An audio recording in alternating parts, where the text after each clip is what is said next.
Hello viewers, tech Bangla Ripon YouTube চ্যানেলে সবাইকে স্বাগতম। আসসালামু আলাইকুম। আমাদের আজকের টপিক অত্যন্ত গুরুত্বপূর্ণ এবং প্রয়োজনীয়। আপনার পল্লী বিদ্যুতের বিল দিতে আর ব্যাংকে যেয়ে লম্বা লাইন দেওয়া লাগবে না। আপনি ঘরে বসেই খুব সহজেই পল্লী বিদ্যুতের বিল দিতে পারবেন। হ্যাঁ, আমরা বিকাশ অ্যাপসের কথা বলছি। বিকাশ অ্যাপসের মাধ্যমে ঘরে বসে খুব সহজে পল্লী বিদ্যুতের বিল বিকাশ করতে পারবেন। চলুন এই সহজ প্রক্রিয়াটি শুরু করি।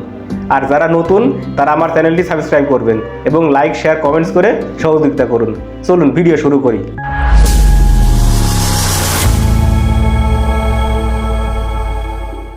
আপনার মোবাইলের বিকাশ অ্যাপসটি ওপেন করুন। আপনার বিকাশের পিন নাম্বারটি প্রদান করুন এবং বিকাশের পিন নাম্বার প্রদান করলে আপনার সামনে এরকম ইন্টারফেস ওপেন হবে। এখান থেকে আমরা যেহেতু পল্লী বিদ্যুতের বিল দেব, তাহলে পে বিল, আমার পে বিলে সিলেক্ট করতে হবে। এখানে অনেকগুলো অপশন আছে, send money, mobile recharge, cash out, payment. এখান থেকে শুধুমাত্র পে বিলে ক্লিক করা লাগবে। আমরা পে বিলে ক্লিক করলাম। যেহেতু আমরা একটু পল্লী বিদ্যুতের বিল দেবো, আমার এখানে বিদ্যুৎ, গ্যাস, পানি, internet, telephone, TV, credit, others অনেকগুলো অপশন আছে। এখান থেকে বিদ্যুতে ক্লিক করব। আমরা বিদ্যুতে ক্লিক করলাম। বিদ্যুতে ক্লিক করার পর আপনার এখানে সামনে এরকম ইন্টারফেস আসবে। এখান থেকে আপনি পল্লী বিদ্যুতের দুইটা অপশন এসছে। এখানে পল্লী বিদ্যুৎ বিল প্রিপেড, পল্লী বিদ্যুৎ পোস্টপেড। প্রিপেড হলো যেটা আমরা পূর্বে যেই মিটারগুলো পূর্বে টাকা পরিশোধ করে ব্যবহার করতে হয় সেইগুলো প্রিপেড, আর যেগুলো ম্যানুয়ালি আমরা চালাই, আগে হচ্ছে যে বিদ্যুৎ ব্যবহার করি পরে বিল পে করি, তাহলে আমাদের এটা পরে পে করার বিল, সেক্ষেত্রে আমরা পোস্টপেডে ক্লিক করব। পোস্টপেডে ক্লিক করার পরে আমরা বিল সময়সীমা, আমরা যে বিদ্যুৎ বিলটা দিচ্ছি এই বিলটা কোন মাসের এটা আমাদের আগে লক্ষ্য করতে হবে। এই বিলটা আপনার পল্লী বিদ্যুৎ বিলের উপরে ডান সাইডের কোনায় দেখবেন বিদ্যুতের মাস এবং বছর দেওয়া থাকবে। আমার এটা জানুয়ারি মাসের, 2025 সালে জানুয়ারি মাসের বিল। তাহলে আমি এখান থেকে ড্রপবক্স মেনু থেকে জানুয়ারি 2025 সিলেক্ট করলাম। এবার তার নিচে আছে SMS অ্যাকাউন্ট নম্বর। এই SMS অ্যাকাউন্ট নাম্বারটি আপনাকে এখানে প্রেস করতে হবে।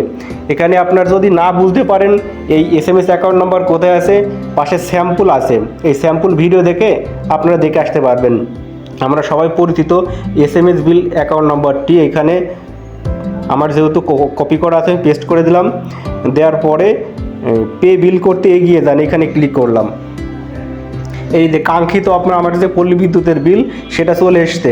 আমার হাতে থাকা পল্লী বিদ্যুতের যে কপি, সেই টাকার ফিগার এবং আমার যে মোবাইলের স্ক্রিনে শো করছে এই ফিগার মিলে গেছে। সুতরাং আমার এই বিলটা এখন পে করতে পারবো আমি। আমার এখানে ব্যবহারযোগ্য ব্যালেন্স আছে 1061 টাকা। সুতরাং এখান থেকে আমার যে টাকা আছে এখান থেকে এই বিলটা আমি পরিশোধ করতে পারবো। এবার আপনি পরের ধাপে যেতে ট্যাপ করুন, এইখানে ক্লিক করুন। এখানে ক্লিক করলাম। এইবার আপনার বিকাশের পিন নাম্বারটি প্রদান করুন।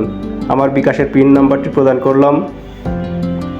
এবার পিন নাম্বার প্রদান করা হয়ে গেলে আপনার সামনে পে বিল করতে ট্যাপ করে ধরে রাখুন, এরকম একটা ইন্টারফেস আসবে। আপনি এটার উপরে হালকা আলতোভাবে চাপ দিয়ে ধরেন।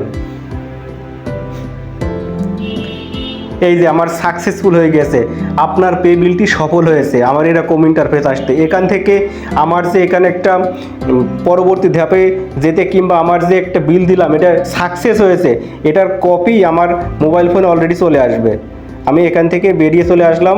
এই দেখেন পরবর্তী পেমেন্টের জন্য সেভ করে রাখুন অথবা রিসিপ্ট ডাউনলোড করুন। আমরা রিসিপ্ট ডাউনলোড করুন এটাতে ক্লিক করলাম। একটু ওয়েট করুন।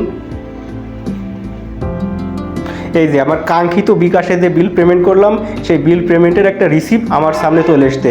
এটা এখন আমরা প্রিন্ট করে রাখতে পারি এবং শেয়ার করে অন্য কোথাও রাখতে পারি। ধন্যবাদ সবাইকে।